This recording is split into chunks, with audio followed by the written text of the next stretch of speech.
সিলেটে পানি কমেছে, তবে নগরবাসীর ভোগান্তি কমেনি। অন্যদিকে মধ্যরাতে ভারী বৃষ্টিতে নদীর পানি বেড়েছে। সিলেট থেকে সরাসরি যুক্ত হচ্ছেন সহকর্মী প্রত্যুষ তালুকদার। কথা বলবো প্রত্যুষের সাথে। প্রত্যুষ, মধ্যরাতে ভারী বৃষ্টিতে নগরবাসীর ভোগান্তি আরো বেড়েছে। সর্বশেষ কি তথ্য আছে, প্রশাসন কি বলছে? আমি এখন রয়েছি সোভানীঘাটে। তো মধ্যরাত থেকে সকাল পর্যন্ত বৃষ্টি হয়েছে এবং সকাল থেকে কয়েক ঘন্টা বৃষ্টিপাত কম ছিল, কিছুক্ষণ আগেই আবার সেই বৃষ্টিপাত শুরু হয়েছে।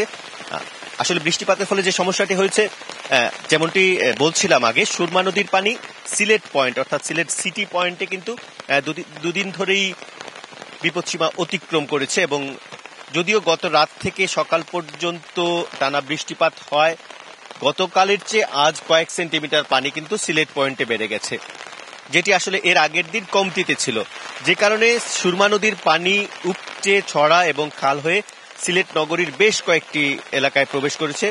বেশ কয়েকটি ওয়ার্ডের এখন রয়েছে সোভানীঘাট সামনে ১৩ রতন, যতরপুর উপশহর এলাকা অর্থাৎ বেশ কিছু অভিজাত এলাকার পাশাপাশি নদীর তীরের যে সকল নিচু এলাকা রয়েছে সেসব এলাকায় কিন্তু পানি ঢুকে একটা মারাত্মক ভোগান্তির সৃষ্টি হয়েছে। মানুষের অনেকের রাস্তাঘাটগুলো তো ডুবেই গেছে, এর পাশাপাশি মানুষের বাড়িঘরে কারো বাড়িতে হাঁটু পানি এবং একেবারে নিচু এলাকায় কিন্তু কোমর পানি পর্যন্ত উঠে গেছে, যে কারণে সাধারণ মানুষের আসলে ভোগান্তিটা চরমে বলা যায়। তার মধ্যে কিছুক্ষণ আগে আবার বৃষ্টি শুরু হয়েছে।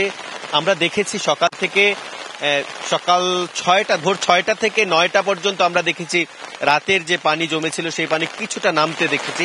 এখন বৃষ্টিপাতে আবার সেই পানি কিছুটা বাড়ছে এবং আমরা আরেকটি বিষয় লক্ষ্য করেছি, এসব এলাকা থেকে সাধারণ মানুষজন যারা কাজে বেরিয়ে যাচ্ছেন কিংবা শিক্ষার্থীরা স্কুলে যাচ্ছেন তারা কিন্তু অনেক ভোগান্তিতে আছেন এবং সাধারণ মানুষদের যে পানিবন্দী অবস্থা থেকে বেরিয়ে যাওয়ার যে পরিস্থিতি, সেই পরিস্থিতি কিন্তু এখন নেই। এখন বৃষ্টির সাথে প্রবল বেগে একটা ঝড়ো বাতাস বইছে, যে কারণে আসলে মানুষ অনেকটাই ভোগান্তিতে আছেন। তো সবকিছু মিলিয়ে সার্বিক বন্যা পরিস্থিতি কিছুটা উন্নতি হলেও বৃষ্টির কারণে সিলেট নগরের যে সকল আসলে নিচু এলাকা, নিচু ওয়ার্ডগুলো সাধারণ মানুষ কিন্তু অনেক ভোগান্তি পোহাচ্ছেন। বৃষ্টি কমলে, পানির স্তর সুরমার নিচে নামলে এই অবস্থার অবসান হবে এবং প্রশাসনের পক্ষ থেকে আসলে সব ধরনের ব্যবস্থা গ্রহণ করা হয়েছে এবং সিটি কর্পোরেশনের পক্ষ থেকে বলা হচ্ছে যে এই জলবন্দী মানুষ বা পানিবন্দী মানুষের পাশে তারা সব সময় আছেন, সব ধরনের প্রস্তুতি নিয়ে আছেন। এই ছিল সর্বশেষ। প্রত্যুষ, আপনি নিজেও সতর্ক অবস্থায় থেকে সংবাদ সংগ্রহ করবেন এই প্রত্যাশা। আপনাকে ধন্যবাদ।